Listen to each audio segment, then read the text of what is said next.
Police ಅಧಿಕಾರಿಗಳು ಸಲಹೆ ಸೂಚನೆಗಳನ್ನು ಕೊಟ್ಟ ಮೇಲೂ ಕೂಡ ವಿಧಾನಸೌಧದ ಮೆಟ್ಟಲು ಮೇಲೆ ಸಂಭ್ರಮ ಆಚರಣೆ ಮಾಡಿದ್ದು ದೊಡ್ಡ ತಪ್ಪು ಸರ್ಕಾರದ್ದು.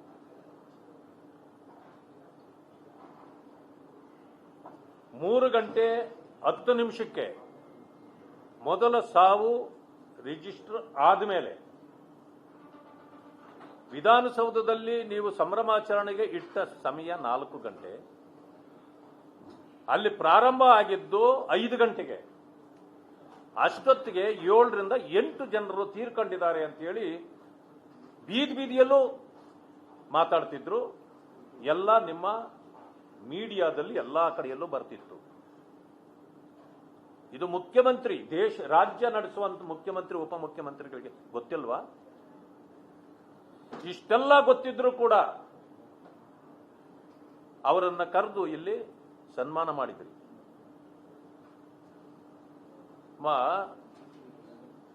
ಇವರು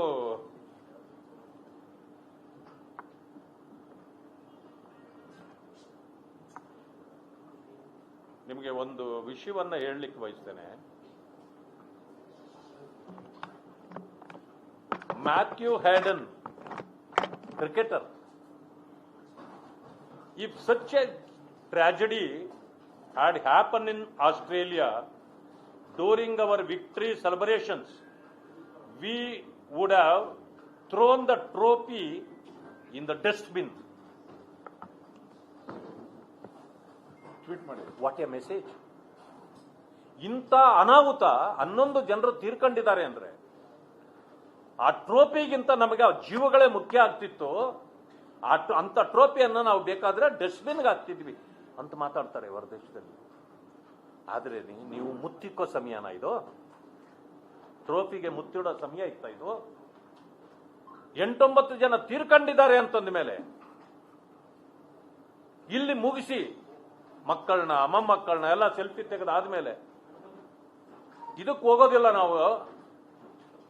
ರಸ್ತೆ ತುಂಬಾ ಜನ ಇದ್ದಾರೆ, ಹೋಗಕ್ಕಾಗಲ್ಲ, ಟ್ರಾಫಿಕ್ ಇದೆ ಅಂತೇಳಿ ಜನಾರ್ದನ್ ಹೋಟೆಲ್ನಲ್ಲಿ ಹೋಗಿ ದೋಸೆ ತಿಂದು ಬಾದಾಮ ಹಲ್ವಾ ತಿಂದು ಖುಷಿ ಪಡ್ತಿರಲ್ಲ.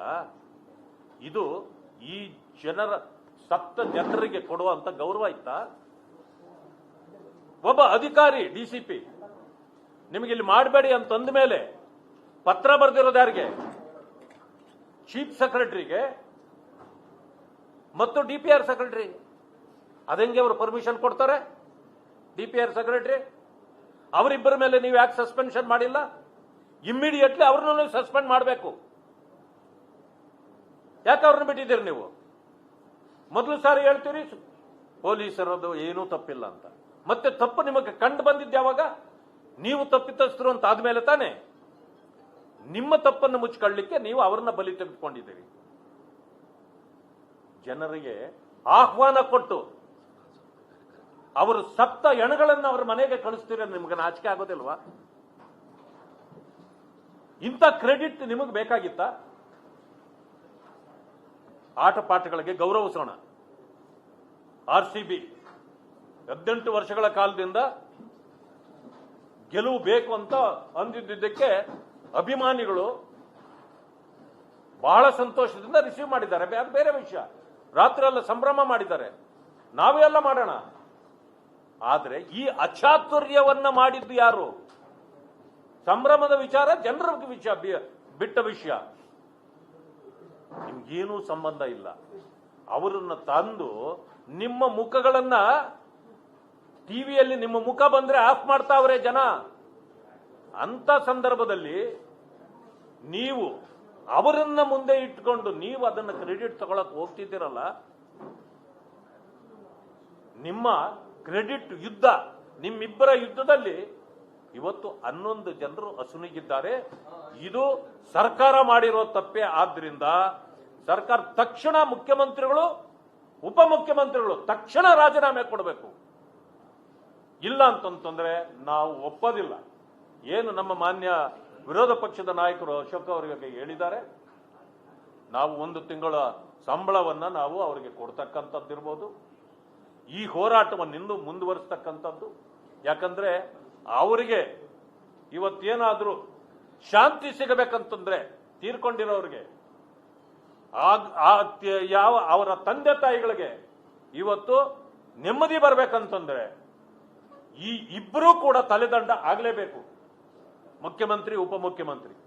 ಈಗ ಮಾನ್ಯ ಅಶೋಕ್ ಅವರ ನೇತೃತ್ವದಲ್ಲಿ ನಾವು ಗವರ್ನರ್ ಅವರನ್ನು ನೋಡಿ ನಮ್ಮ ಈ ವಿಚಾರವನ್ನ ಅವರಿಗೆ ಮುಟ್ಟಿಸೋರಿದ್ದೇವೆ.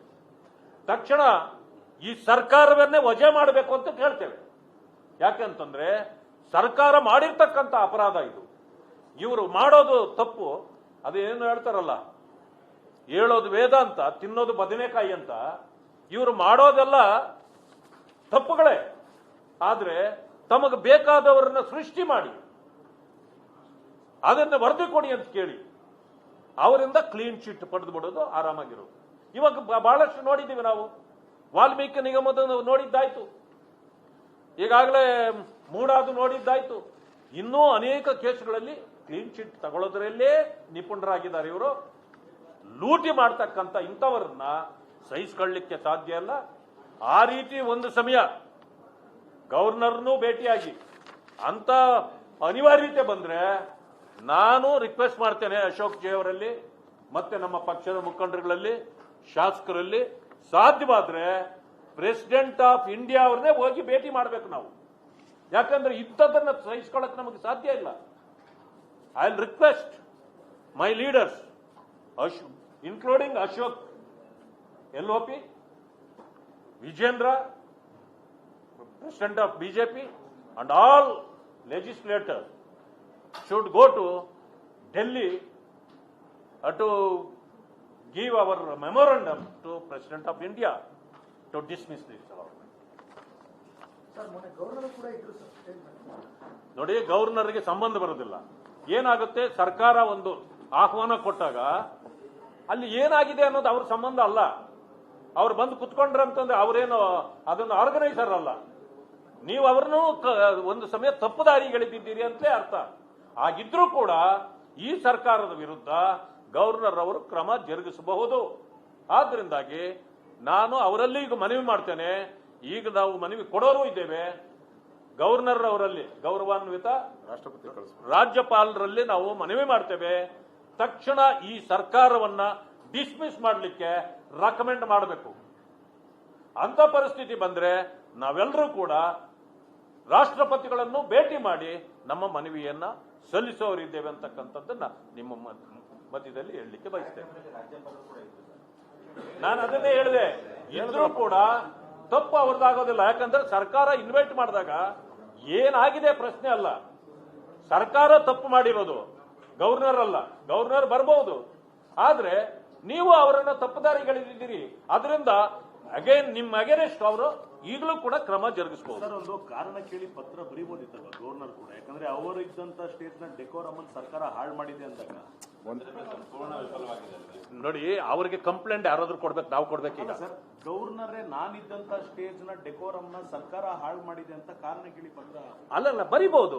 ಅದು ಅಲ್ಲ, ಪತ್ರ ಅಲ್ಲ ಬರಿಬೇಕಾಗಿರೋದು. ಅವರು ಅವತ್ತೇ ಕರೆದ, ಅವಾಗೆ ಅರ್ಧ ಗಂಟೆ ಮುಂಚೆ ಅವ್ರು ಕರೆದಿದ್ದಾರೆ, ಅವ್ರು ಬಂದಿದ್ದಾರೆ, ಬೇರೆ ವಿಷಯ. ಪತ್ರ ಸರ್ಕಾರಕ್ಕೆ ಬರಿಬೇಕಾಗಿಲ್ಲ. ಈಗ ಪ್ರತ್ಯಕ್ಷದರ್ಶಿ ಅವರು ಇದ್ದಾರೆ, ನಾವು ಇದ್ದೇವೆ. ಸೀರಿಯಸ್ಲಿ ಆಕ್ಷನ್ನೇ ತಗೋಬೇಕು. I will demand the action by our respected. ನಾನು ಹೇಳೋದು ಇದು, ಈ ರೀತಿ ನಡವಳಿಕೆ ಇರುತ್ತದೆ. ನಮಗೆ ಪ್ರಾಣಗಳು ಮುಖ್ಯ, ಟ್ರೋಫಿ ನಂತರ. ಈಗ ನೀವು ಗೆದ್ದಿದ್ದೀರಿ, ನಾವೇನು ಯಾಕೆ ಗೆದ್ದಿರಿ ಅಂತ ಕೇಳಿದ್ವಾ? ಬೇಕಾಗಿಲ್ಲಲ್ಲ, ಮಾಡಿ. ಅದು ಒಂದು ಆಟ, ನಾವು ಗೌರವಿಸಬೇಕು. ಅದರ ಪ್ರಶ್ನೆ ನಮಗಿಲ್ಲ. ನೀವು ಇಷ್ಟೆಲ್ಲ ಗೌರವಿಸಿದ್ರಿಲ್ಲ. ಸರ್ಕಾರ ನಾಳೆ ಅವರನ್ನ ಬರೀ ಆಟಗಾರರನ್ನ ನೀವು ಕರೆದ್ಬಿಟ್ಟು ಅಲ್ಲಿ ಮಾಡಿದ್ರೆ ನಾವೇನ್ ಕೇಳ್ತಿರ್ಲಿಲ್ಲ. ಟೈಮ್ ಇಟ್ಕೊಂಡು ಇದನ್ನೆಲ್ಲ ವ್ಯವಸ್ಥೆ ಮಾಡಿದ್ರೆ ನಾವ್ ಯಾರು